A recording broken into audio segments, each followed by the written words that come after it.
లేవు గాని నాకు కలిగినదే ఇచ్చుచున్నాను. నడువమని చెప్పి కుడి చెయ్యి పట్టుకొని లేవనెత్తను. దేవునికి మహిమ కలుగును గాక. ఎక్కడ జరిగింది? అక్కడ నా దగ్గర బంగారం లేదు, వెండి లేదు, కానీ అన్ని నామముల కన్నా యేసు నామములో మీకు స్వస్థత కలుగును గాక. అప్పుడు కిందకి వెళ్ళాడు. అక్కడ నుండి చదువమ్మా 7వ వచనం.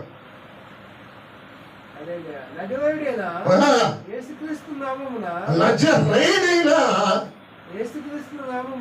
యేసుక్రీస్తు నామమున నడువమని చెప్పి కుడి చెయ్య పట్టుకొని లేవనెత్తెను.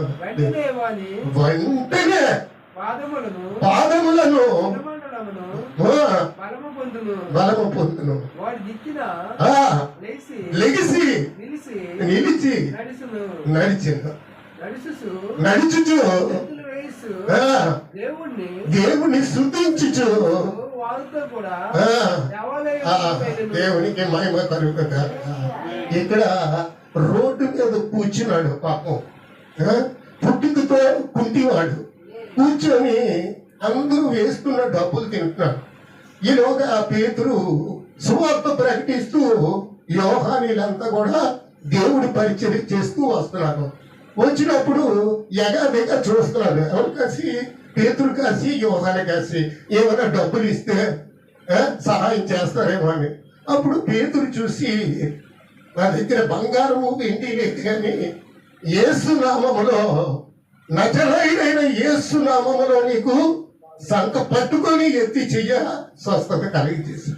ఎన్నో సంవత్సరాలు బట్టి ఎక్కడ రోడ్డు అవతల గుడి దగ్గర కూర్చున్నటువంటి ఆ వ్యక్తి దేవుని ఆలయంలోకి వెళ్ళి గెంతులు వేస్తూ పరిగెడుతున్నాడు సంతోషంగా.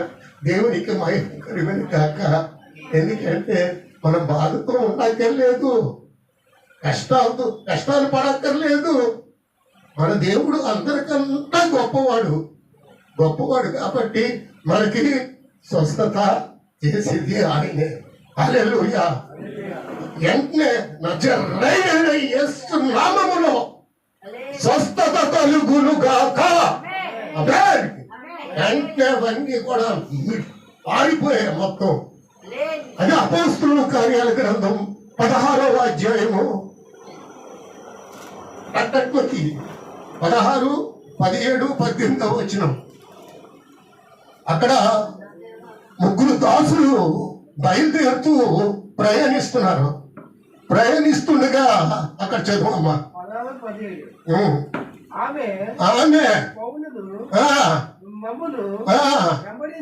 వెంబడించి దేవుని దాసులు. హల్లెలూయా. ఇక్కడ దేవుని మందిరంలో మాట్లాడుతున్న వారు సర్వోన్నతమైన దాసుని బిడ్డలు. దాసుని స్వభావము ధరించుకున్న వారే మాట్లాడగలిగే శక్తి కలిగి ఉన్నవారే. వీరు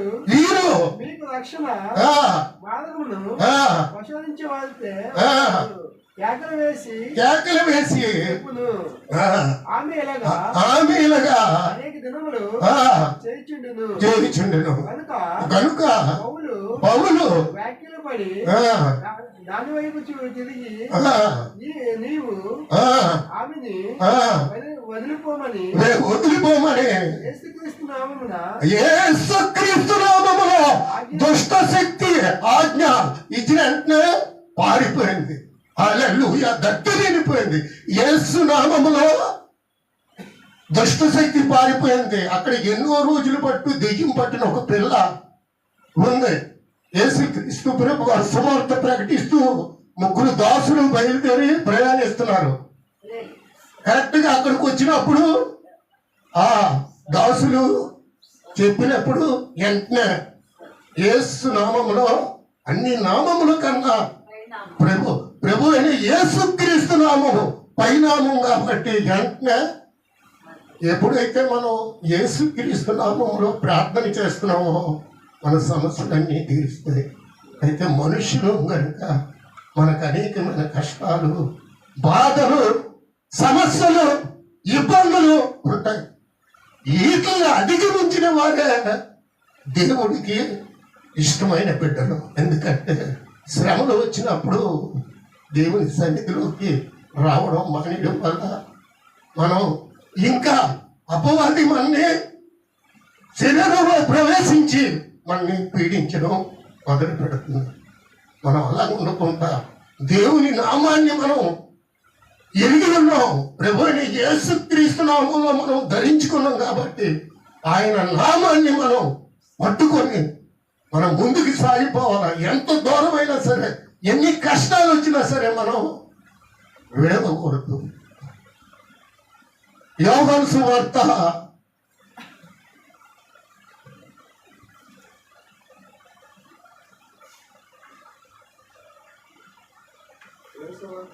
16:23 చూడు.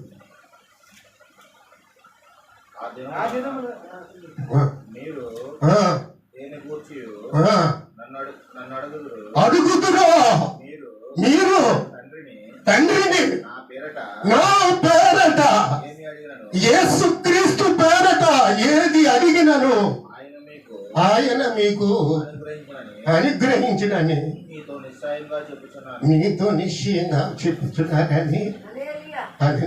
దేవునికి స్తోత్రం ప్రభువా. తండ్రి, అవును నాయన, నీ నామము అన్ని నామముల కన్నా పైనామం తండ్రి.